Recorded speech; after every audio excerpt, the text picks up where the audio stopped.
Eduardo, Mark, and John are just about the most beloved secondary characters in all of Eddsworld. Since making their first appearance in Hammer and Fail, these boys have cemented themselves as the quintessential antagonists of the Eddsworld universe. And in the past month or so, for seemingly no reason whatsoever, that passion has only grown. And maybe that's for good reason. The Neighbours were built from the ground up to be villains you just love to hate. They are the textbook example of the evil counterpart trope. Cut and pasted attributes from the lovable antagonists with none of the good bits left in. While Ed is arguably the leader of his gang, Eduardo is undoubtedly the top dog of the Neighbours. He's the dumb bully with a superiority complex, picking on people for no reason, pretending to be so much better than those around him whilst literally fabricating his image from cardboard. He's rude, he beats his so-called friends, and he breaks things because he knows it will upset somebody. But as with so many villains, his backstory is kinda tragic. Like, maybe he's such a jerk because he's had a pretty bad time of it all.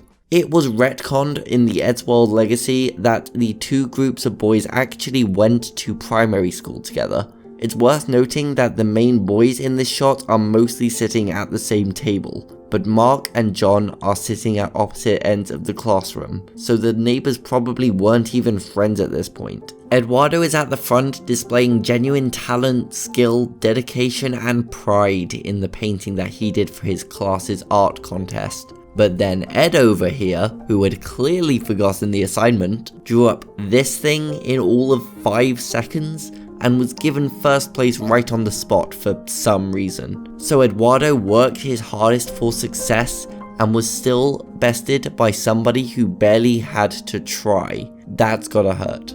And then this happens. You're second place! You're second place! You're second place! You're second place! You're second place! You're second. So yeah, Ed and his teacher may just be responsible for inflicting some childhood trauma right here, or not, because Eduardo doesn't even seem to remember it, but who knows. But that's not even the worst thing that's ever happened to him. In the official Eddsworld comics, there is a strip called Ex-Girlfriend, and it features Eduardo clearly upset over a picture of him and this blue-haired girl. This character is called Laurel, and she made her first and final appearance in the episode Movie Makers as one of the co-stars in Ed's film, Space Cats. Given the title of the comic, it is obvious that the two of them used to be together but aren't anymore. But do you know why they aren't together anymore? It's because Laurel was killed on the set of Ed's film, and by the casting director no less, who just so happens to be a shoo. No wonder Eduardo is so angry at Ed all the time. He traumatized him as a kid and allowed his girlfriend to get murdered by a shoo. The only other bit of in-universe trivia surrounding Eduardo worth mentioning here is that this grandma character is indeed related to him. A picture of him can be seen in her house, and she's credited as Grandmado in the credits of the final Legacy episode. He also may still be radioactive. Believe it or not, Eduardo's character came about from a game of Mario Kart DS of all places. Story goes that Ed Gould was playing Rivals mode in the game, allowing him to play with people from around the world using the internet. And as fate would have it, the very first person he ever played off against was a Spanish player with the username Eduardo. Whether Ed was playing as Mario while Eduardo was playing as Wario is currently unknown. Eduardo won that race, or disconnected mid-game, it's kind of up to interpretation, and Eduardo forever became Ed's arch enemy. I like to think there's just some Spanish guy out there in his 30s doing whatever the Spanish people do on the weekends. He probably doesn't even remember that race where he beat the English guy with a similar name.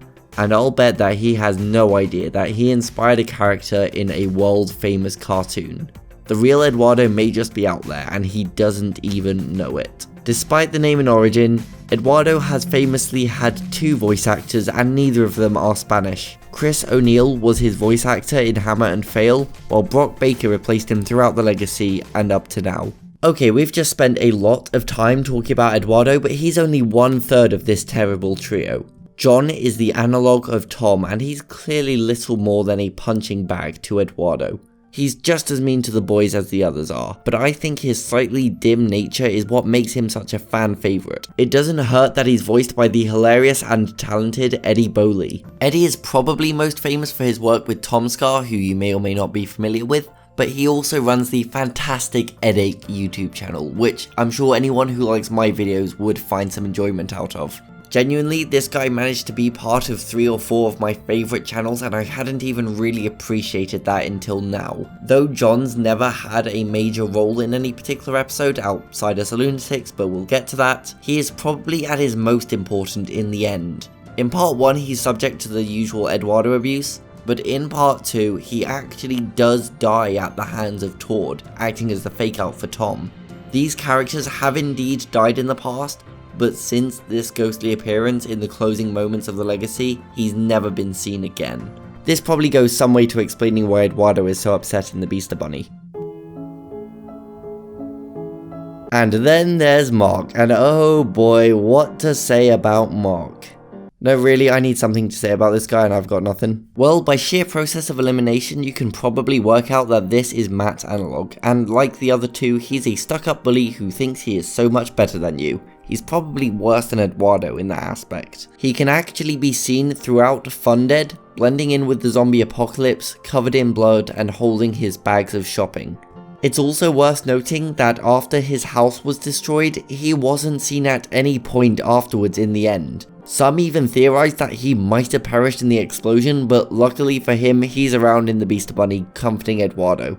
Honestly, the coolest thing about Mark, in my opinion, is his voice actor, Ben Rudman. Ben has also done a few voice acting jobs over the years, including the teaser trailer for the Team Fortress 2 Invasion update. And completely unrelated to any of that, they created one of TF2's in-game items, the Dalacus bar, for the Heavy.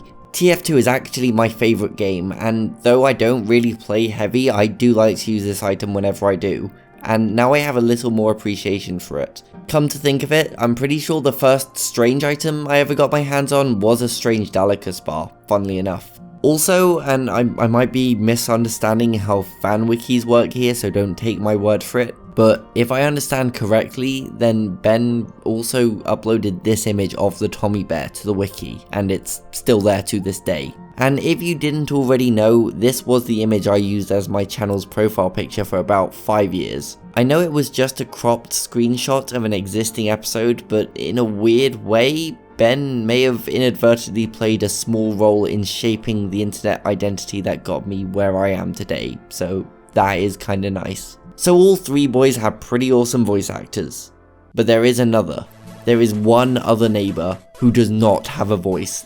There is one other neighbour whose existence is merely implied but never outright confirmed, and I think you know exactly where I am going with this. So, if you'll indulge me for 1 second, in the episode Hammer and Fail, we were introduced to the Neighbours, a house next door where all the hero characters that we know in the Eddsworld house exist as villains. Ed becomes Eduardo, Tom becomes John, Matt becomes Mark. But that begs the question, if all of these characters have evil counterparts, is there a neighbour version of Tord? The answer is yes. That's him. No, really, that's him right there, that's all you get. It's kinda hard to see because they're up against a red wall, but you can just about make out the sleeve of a red t-shirt and what appears to be an arm. The producer, who just so happens to also be John's voice actor, confirmed this was in fact Todd, the neighbour version of Tord. But there's really not much else to it, unfortunately. Basically just not enough to make a whole video about. All we get is a red t-shirt, so I prefer to believe that this is actually just Tom Scott. That is my headcanon now. Whoever he is, I don't think he's alive anymore. So those are the boys next door, but we're not done talking about these guys just yet. We gotta talk about Lunatics, because clearly I haven't done enough of that recently. Here the villains are a team of bandits with a striking resemblance to the Neighbours in modern day. They have names like Juan, Marco, and Eduardo. Really? That's what we're going with? Okay. They're almost certainly the neighbours' ancestors, and judging by their names and the fact that Marco only speaks Spanish, they are most likely from Spain or some other Spanish-speaking country. I'd like to say maybe Mexico, but I don't know enough about American history to make that call. I should also probably mention this barman character, who is credited as Todd and shares a voice actor with the legacy incarnation of Tord. It is heavily implied that this guy is Tord's ancestor, although considering the fact that he shares a name with Todd the neighbour and doesn't have a Norwegian accent, one could just as easily argue that this is actually Todd's ancestor, not Tord's. So just so we're clear, this is the main cast, these are the female versions, these are the neighbour versions, these are the Old West versions, and these are the Old West neighbour versions. There are currently no female versions of the neighbours beyond one or two notable fan projects like Best of Both Worlds. Likewise, I don't think anybody's tried to make Old West versions of the Mirrorverse girls before, but that's a job for the internet. Now, as for female Old West neighbour versions of the original cast, I think we're in too deep. So here's to the neighbours, the greatest Eddsworld characters that you just love to hate. It's a good world, good world gone bad, where we stumble